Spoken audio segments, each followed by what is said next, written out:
ফজরের নামাজ কাজা হয়ে গেলে আপনি কখন আদায় করবেন? এটা কি যখন টের পাবেন তখনই পড়বেন, নাকি জহরের সময় পড়বেন, নাকি পরের দিন ফজরের নামাজের সময় আপনাকে পড়তে হবে? এবং যদি আপনি কাজা আদায় করেন তাহলে তখন সুন্নত সহ পড়বেন, নাকি সুন্নত বাদে শুধু ফরজ নামাজ পড়বেন? এই প্রশ্নটা আমাদেরকে সবচাইতে বেশি করা হয়। আমরা জানি পবিত্র কোরআন সূরা নিসার 103 নম্বর আয়াতের শেষের অংশে আল্লাহ পাক বলছেন, ইন্নাস সালাতা কানাত আলাল মুমিনিনা কিতাবাম মাওকুতা।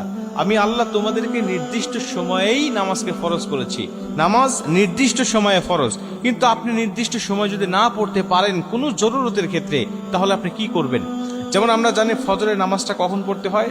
সুবহে সাদিক থেকে সূর্য উদয় পর্যন্ত, এটুকু ফজরের নামাজের সময়। এর পরবর্তীতে পড়তে গেলে আপনার কাজা পড়তে হবে।